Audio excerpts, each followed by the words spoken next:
অমৃত সাগর YouTube চ্যানেলে আপনাদের সকলকে জানাই সুস্বাগতম।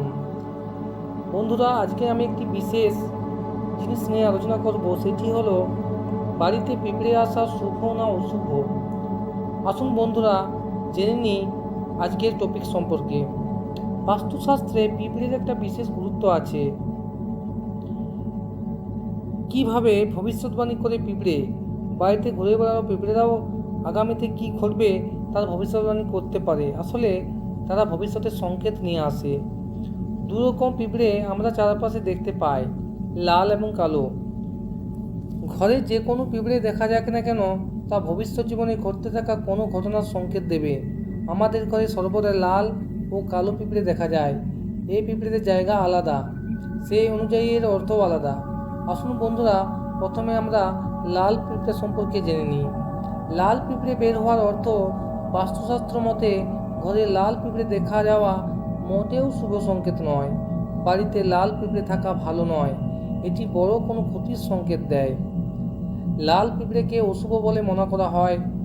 কথিত আছে যে আপনার ঘর বা কর্মস্থানে যদি লাল পিঁপড়ে বের হতে দেখেন, তবে এটি কোনো ঝগড়াঝাটির সংকেত বহন করতে পারে।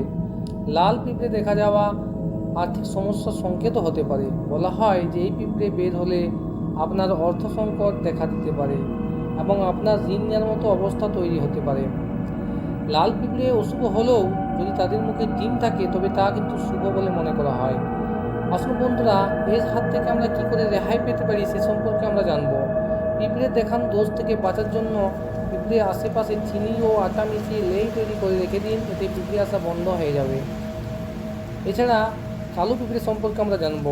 কালো পিঁপড়ে বের হওয়ার অর্থ শুভ বলে মনে করা হয়। যদি বাড়িতে কালো পিঁপড়ে দেখা যায়, তবে দীর্ঘদিন ধরে চলা সমস্যা থেকে মুক্তি পেতে চলেছেন আপনি। কালো পিঁপড়ে বাড়ির সুখ, শান্তি, সমৃদ্ধির বাহক হয়। কালো পিঁপড়ে বাড়িতে বের হলে বুঝবেন আপনার সম্পত্তি বাড়তে চলেছে। হ্যাঁ বন্ধুরা, ঠিকই শুনেছেন। কালো পিঁপড়ে শুভ হলেও যদি এটা এমন কোনো জায়গা থেকে বের হয় যেখানে সোনা দানা সম্পদ রয়েছে, সেখানে থেকে বের হয়, তবে তা ধনের আরও বৃদ্ধি ঘটে। ছাদ থেকে কালো পিঁপড়ে বের হওয়া শুভ লক্ষণ বলে মনে করা হয়। ডিম সহ পিঁপড়ে দেখা মিললে তা শুভ বলে মনে করা হয়। বাস্তুমতে যদি লাল বা কালো যে পিঁপড়াই হোক না কেন মুখে করে ডিম নিয়ে যায়, তবে তা একটা সুখবর পাওয়ার সংকেত দেন। পিঁপড়ে দেখলে কি করবেন? যদি আপনার ঘরে পিঁপড়ে প্রায়ই ঘোরাঘুরি করে, তাহলে তাদের ময়দা খেতে দিন। এতে আপনার ঘরে ইতিবাচক শক্তি প্রবেশ করবে এবং নেতিবাচক শক্তি বেরিয়ে যাবে। বাড়ির সুখ, শান্তি ও সম্পদ বৃদ্ধি পাবে। ধন্যবাদ।